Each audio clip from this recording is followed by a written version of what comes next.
Buying property, sight unseen. Let's have a look. Hello everyone, Florian.Heise here, and welcome to another episode of HeiseSays. Grab your shine of coffee, because I don't understand this one. This is a realestate.com.au article, originally from the Geelong Advertiser. Maybe it's because they're Cats supporters, that could explain it. Because this family bought a house at auction without even setting foot indoors. Okay? I can't understand it. Maybe it's because just the lockdown and the what's happened in Melbourne, people haven't been able to get out, and the problem is they've thought past the sale.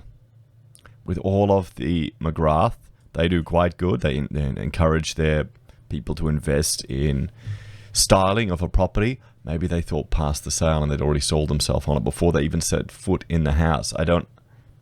Is this the world we're in now, guys? Am I too old-fashioned thinking people actually want to look inside a property before they buy it or rent it out? Maybe I am, you know? The beard's getting grey. That could be it.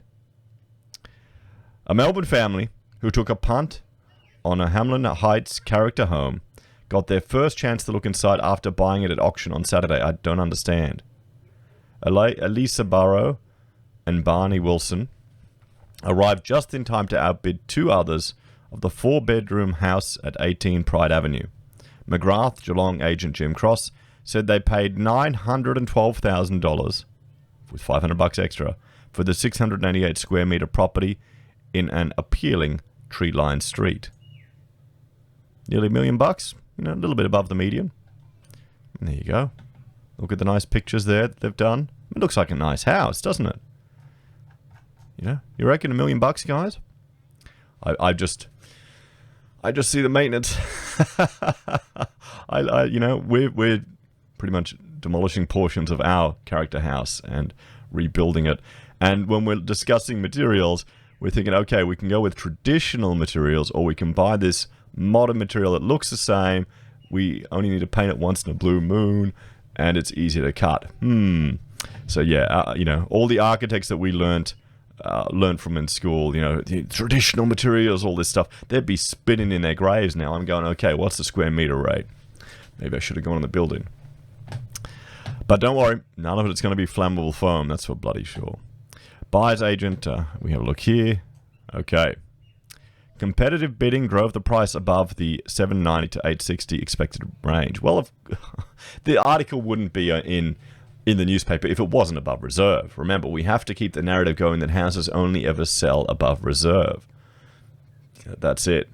You know, of course. I mean, it's the media. We're only going to get one side of it, and they're going to, you know, it's exciting, a positive story. I mean, look at it. It's a lovely house. It really is. Looks like it's well maintained. Nice kept gardens. You know, nice little picket fence and a driveway up. Yeah, looks fine.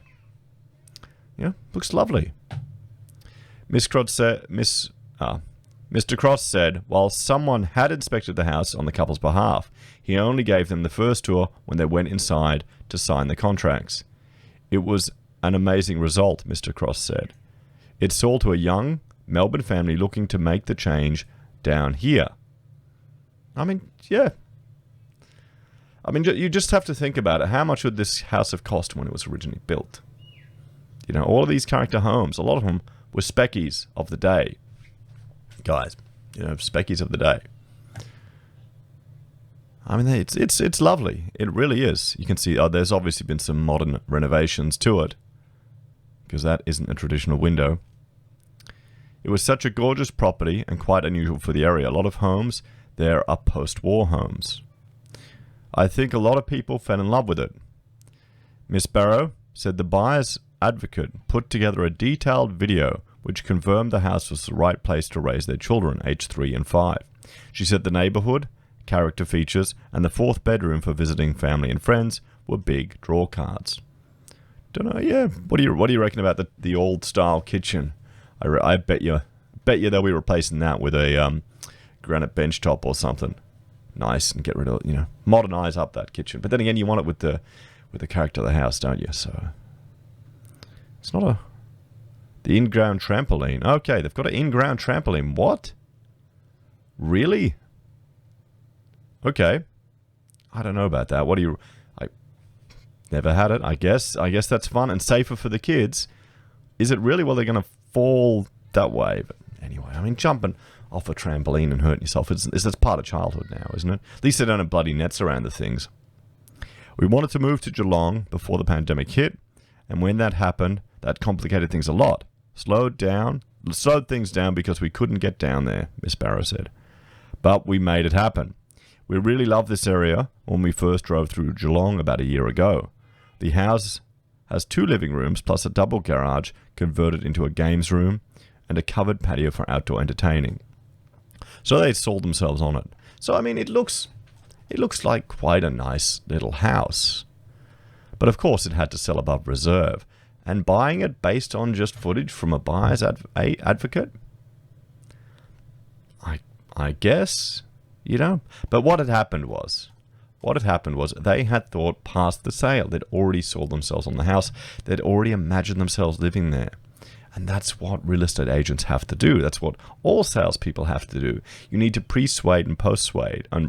Pre-suade, so before they get there, and then persuade them when they're there to get them to think past the sale, get them to think they're already in the property, that they already own it. You know, and that's what happened.